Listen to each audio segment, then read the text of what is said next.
Tell us the fundamentals of what you're Sure. trying to do. Yeah. I mean, first interest. I mean, I've always been interested in space. I've always had this urge to kind of explore things. And like, as a little kid, when they ask, what do you want to do to grow up? I would always be like, I want to be an explorer, right? But, at some point you realize the Earth is well covered, right? We know every nook and cranny. And so, you just kind of look up at the stars and be like, oh, it'd be awesome to be up there and like go to other planets and like explore this world, right? And so, as I grow up, eventually I read this book called Mining the Skies, which is about asteroid mining. You've probably seen it. I own it. Yeah. I don't think I've actually read it, but I do own it. Yes. Yeah. Who wrote that? Well, that's not Zubrin, though. No, It's not somebody Zubrin. else. It's, Yeah. I should know this, but yeah. But anyway, I was like, oh, this is awesome. You can actually like go and do this, and like I want to do this. And then I got a bunch of other books about like satellite design and all like propulsion and like just trying to understand like how you would actually do this. How old are you when you're doing this? This is in my early 20s. I was probably like 22 or something like that. 20, 21, something like that. And the people I was living with at the time were just kind of like joke and like they didn't take me seriously. I was like, I'm going to do this, and I was kind of half joking, but in the back of my mind is like, hey, if I ever have the resources to do this, this is important. I think humans need to get out into space. So basically, I just think it's like super important for humanity to like get out into the solar system. Like if everyone is stuck on Earth, the world just becomes very zero sum, and it leads to all these like bad effects. Like, people start fighting over things more. Just like the human psyche needs like a frontier, right?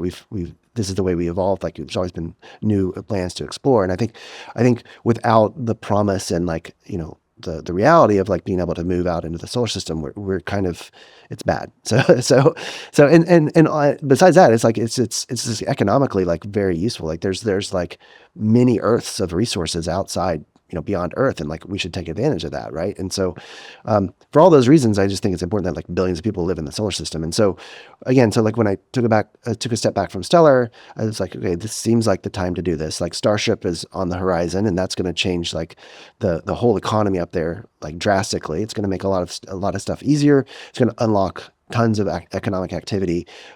Like now seems like a good time to get involved in this. And so I started asking around because I'm from software. I've never done hardware things.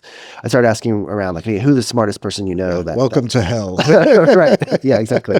Like that knows about aerospace or like building things in space. And so like it kind of, got introduced to someone, and then I asked them, and they'd get introduced to another set of people. And then eventually I found this like set of folks that were like ex-SpaceX guys. They all seemed like super sharp. They knew what they're talking about, very practical. Like it could, because there's a lot of people in the space world that have these kind of like far out ideas, that probably close physically, but they're like science experiments, and like, they're not ready for like prime time, and there's a lot of those guys, and it's cool. It's kind of like the O'Neill cylinder thing, where like people have these like grand designs for what could be, No, well, but yeah, the worst.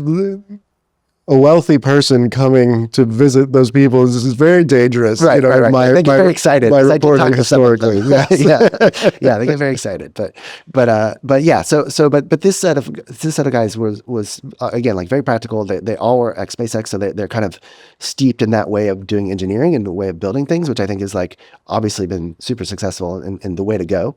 And so kind of teamed up with them and like started building the team and landed on the idea of, okay, if you want 1 billion people living in space, what are the steps to get there? What are the path? And the first step is obviously like getting mass cheaply to orbit, which again, I think Starship is going to achieve. And like even Falcon 9 is like way cheaper than before.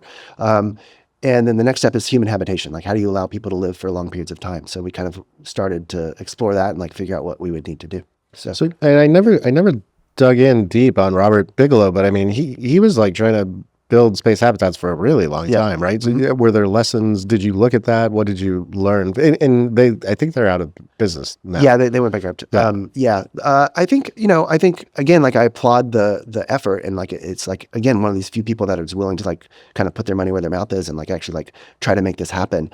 I think I don't know the details of it, but I assume it's just probably the wrong team. Like space is very hard. You've got to get the challenge is getting the right team. And if you don't do that, then it just goes off the rails. There's so many failed rocket companies before Elon came and made SpaceX. And it's just, if you just don't have the right folks to do it, it just won't happen. Yeah. Right? So, yeah. And there's details on the Vast website for people who want to go look, but for people who haven't, describe what you're building first and then second. Sure. Yeah. So the plan is, So like you mentioned, ISS is getting old. It's scheduled to come down in 2030, right? So, and NASA is looking for. They put out this called commercial LEO destinations, where they're looking for private companies to build the next ISS, essentially, right? And so, so our plan is because we're relatively new. We started like 3.5 years ago, so we're pretty much an unknown in aerospace world. So the only way to, and kind of the goal is to win this contract, right? And so the only way to do that is to prove that you can actually like operate a space station and like that you know what you're doing, right? And so our plan is to essentially launch an MVP space station, which is called Haven 1.